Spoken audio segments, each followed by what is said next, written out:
And now it is time for Secrets of the Entrepreneurial Mind. So we are each going to tell you a secret that we use in our entrepreneurial endeavors, and we hope you get some benefit from it. So yes, let's start with Eugene Wang. Eugene, what is your secret? Well, my secret is that, I guess I sort of in the journey, I accidentally see some higher being.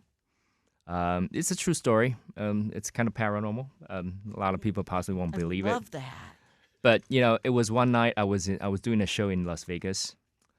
Before waking up, I had this bad dream. I was assassinated by my ex-wife.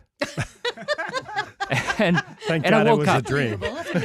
I woke up. This lady dressed up all like a nun and in white.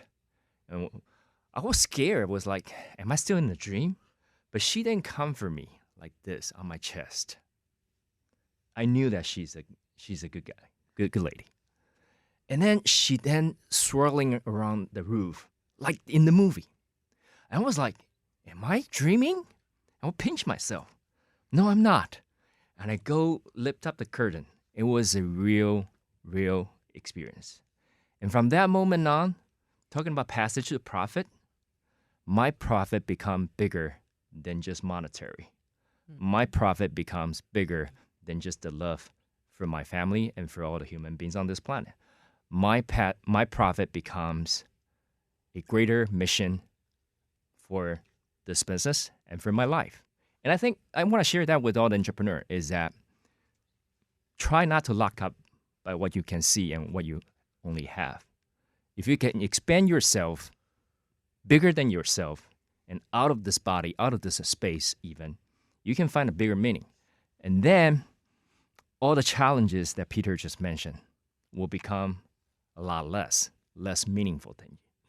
You then have a bigger thing that you're looking at, and all of a sudden, you're rescued, you're resurrected.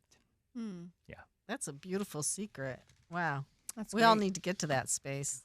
Definitely. I think we all need to go to Vegas. That sounded like room service really in Vegas. Personal space. I was going to say, at least the ex-wife. So Peter, what is your entrepreneurial secret? So we have been talking about mental health and looking after yourself, and I would go as far to say that it is really not about hustle culture. The secret is longevity, and any business is always a race. So you need to be able to see it through. It's easy to start a business. To see it through, you can't give up. And not to give up, you need to be able to look after yourself throughout all this journey and enjoy it as well. There are some bad things, there are plenty of amazing things, but as long as you don't give up, you should get there and enjoy it. That's excellent. Emma? Yeah, so for the entrepreneurial secret, I suppose I'm going to share with you guys what my motto in life is. So my motto for life is, and Peter will definitely attest to this too, is you don't ask, you don't get. So the way it is for me is that kind of motto has secured like a lot of business for me. So it's important to realize nothing's personal, and it's very freeing once you realize that. So you remove the fear of rejection once you stop taking things personally. So I used to be a real yes person, never asking for what I wanted, but I'm now like a firm believer in asking for what I want. If the answer is no, I've lost nothing, but if the answer is yes, I've gained everything. So you don't ask, you don't get. And I swear to the Lord above, that has, for the past 20 years in business, I've had 3 really successful businesses, just won Equity-Backed Entrepreneur of the Year at the Great British Entrepreneur Awards, giving me an audience with the British Prime Minister. And the other 4 nominees were amazing men. I just can't believe I even won. So that motto has set the test of time for me, those couple of little words.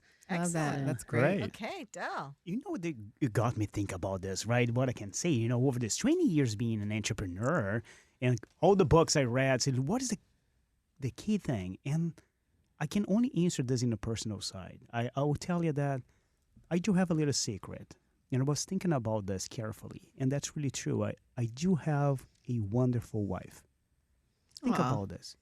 Mm-hmm. She's, being married with an entrepreneur, it's it's crazy. It's like so many ups and downs. You get you sometimes you get back home, you kind of energized, but many days you get back home, you're kind of like down. And I do really figure this over 15 years we together that I do have an amazing supporter. So that makes me feel, put me in a different way. I that's really true.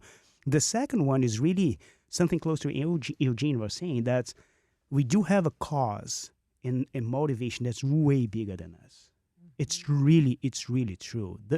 There is no reasons for doing infant nutrition the way we're doing so far. We really work in the way we want to work to leave a legacy. We need to change this game, and we're feeling this, right, so strongly, right? We really picture a future that a mom or a dad will be proud of getting a public space, getting the purse, and taking out of a can of a BB formula like Harmony, and be proud of that, not being ashamed of that at all. So if we really work with this kind of ideal in our mind, so I think that I believe that's my two secrets, right? A wonderful supporter and partner, that's my wife, and like a vision and a dream that's way bigger than us. Excellent. That's okay. You can have more than one secret. Yes. David?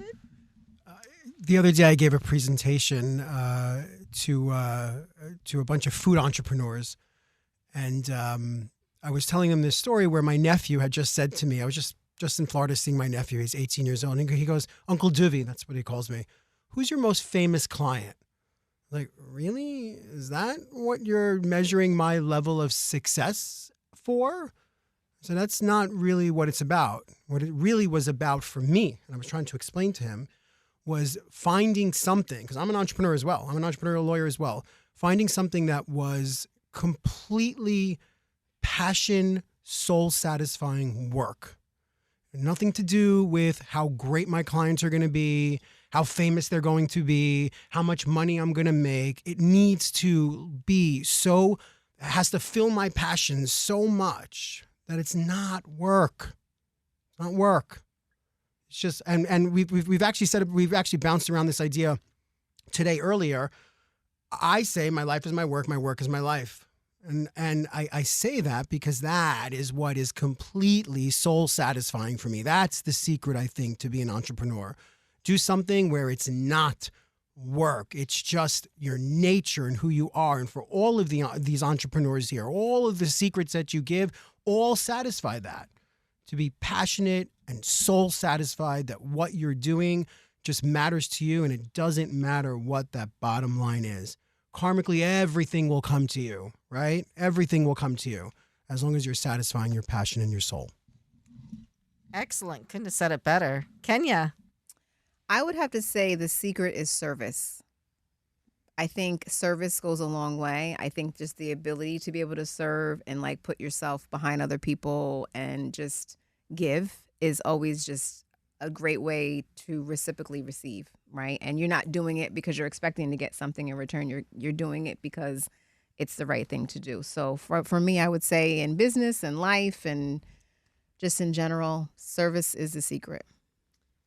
That's great too. Richard Gearhart.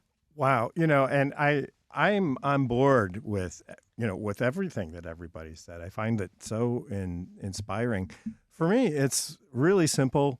Perseverance, just stay with it. Similar to what Peter said, you just got to grind it out sometimes, even when things really don't break your way. That's really when the rubber hits the road, and that's when your true growth and learning occurs. And if you can learn to handle setbacks and continue forward, you've grown as a person, which for me is a really important and exciting part about being an entrepreneur, is the person that I have become and that person that I'm becoming. So I think that's the key ingredient. If you don't face any adversity, then you don't get tough. You don't learn how to handle life. And I think that's what's important. You better be pretty tough by now. I'm getting there. Anyway, so for me, I just had something wonderful happened to one of my friends. Her name's Marcella Gencarelli, and she has been helping try to get women to advance their lives and reinvent themselves and be the best they can be for many, many years. She's always flown under the radar. She got a couple small awards. She just got this great big award in the state of New Jersey. I'm so happy for her. And it's all based on her relationships and her helping people. So I think one of the secrets is the relationships that you build with people. And I kind of feel too, like I'm going to do too, like Del did, too, like I don't care how much I know, which sometimes I feel like I know a lot. Sometimes I feel like I know nothing. But there's always something more to learn. Always. Even if it's something I think I know everything about, there's always something new to learn.